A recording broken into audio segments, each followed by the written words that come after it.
26,000 শিক্ষক শিক্ষিকা এবং শিক্ষাকর্মীর চাকরি বাতিল মামলায় আরও একটি নয়া মোড়। হ্যাঁ, ঠিকই শুনছো, আরও একটি নতুন তথ্য উঠে এসেছে 26,000 শিক্ষক নিয়োগ বাতিল মামলায়। এর আগে যোগ্যদের যে সমস্ত বিভিন্ন দাবি ছিল সেইগুলো আমি তোমাদের সামনে ভিডিওর মাধ্যমে তুলে ধরেছিলাম। এখন অযোগ্য চাকরিহারাদের যে বক্তব্য বা দাবি সেইগুলোই আপনাদের সামনে আমি তুলে ধরছি। তো অযোগ্য চাকরিহারারা কি কি বক্তব্য রেখেছেন বা তাদের দাবি কি আছে সেই সমস্ত বিষয় নিয়েই আজকের ভিডিওতে আলোচনা করব। তো আস্তে আস্তে দেখে নিই পিডিএফের মধ্যে কি আছে। কি বলেছে, মহামান্য সুপ্রিম কোর্টের নির্দেশে 26,000 শিক্ষক শিক্ষিকা ও শিক্ষাকর্মী চাকরি হারিয়েছেন। এমনকি অযোগ্য বলে চিহ্নিত শিক্ষক শিক্ষিকা ও শিক্ষাকর্মীদেরও বেতন ফেরতের নির্দেশ দিয়েছেন মহামান্য সুপ্রিম কোর্ট। এ বিষয়ে আপনারা সকলেই অবগত, ঠিক আছে? এবং তাদের সংখ্যাটাও কম নয়, এদের সংখ্যাটাও প্রায় 7,000। এই 7,000 অযোগ্য শিক্ষক শিক্ষিকা এবং শিক্ষাকর্মীদের বেতন ফেরতের নির্দেশ দিয়েছেন মহামান্য সুপ্রিম কোর্ট। এবার অযোগ্যরা সেই বিষয়ে কী দাবি তুলেছে সেই সমস্ত বিষয়গুলোই জেনে নেব।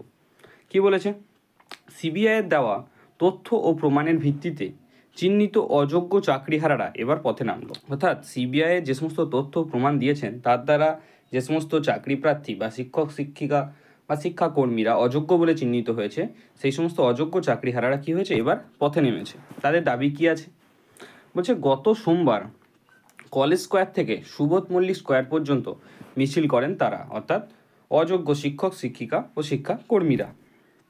তথ্য ও প্রমাণের ভিত্তিতে চিহ্নিত অযোগ্য চাকরিহারাদের সিবিআইয়ের তথ্য ও প্রমাণ নিয়ে প্রশ্ন তুলেছেন।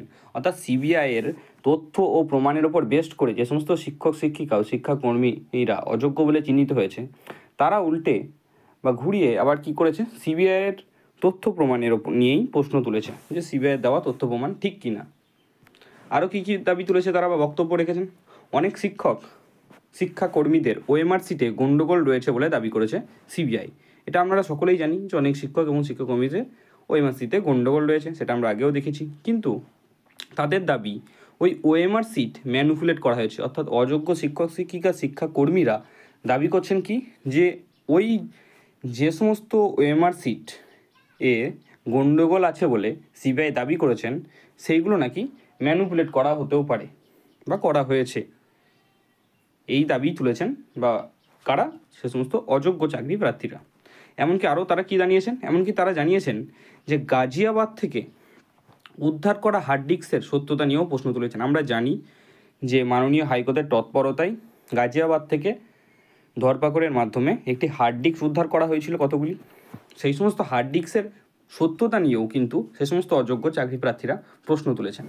আর কী কী জিনিস জানতে পেরেছি আমরা, দেখো, এটা আমি একটি সংবাদ মাধ্যমের পেপার কাটিং থেকে জিনিসটি তোমাদের সামনে তুলে নিয়ে এসেছি। এটা আমার নিজস্ব কোনো বক্তব্য নয় বা নিজস্ব কোনো মতামত নয়, ঠিক আছে? অযোগ্য চাকরিহারারা যে মতামত দিয়েছেন বা ওই সংবাদপত্রে যে সমস্ত মতামত অযোগ্য চাকরি প্রার্থীরা দিয়েছেন সে সম্পর্কে লেখা ছিল, সেখান থেকে আমি তোমাদের সেই পেপার কাটিংটাকেই আমি তোমাদের পিডিএফের মাধ্যমে তোমাদের সামনে নিয়ে এসেছি, যাতে সঠিক আপডেটটি বা যে সমস্ত আপডেটগুলি আসছে সেইগুলো তোমাদের সামনে দিতে পারি।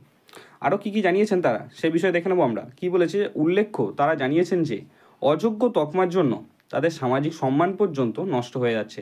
অর্থাৎ সিবিআইয়ের প্রুফের উপর বেস্ট করে যে তাদের অযোগ্য বলে চিহ্নিত করা হয়েছে, তার ফলে কি হচ্ছে, তাদের সামাজিক সম্মান নষ্ট হয়ে যাচ্ছে।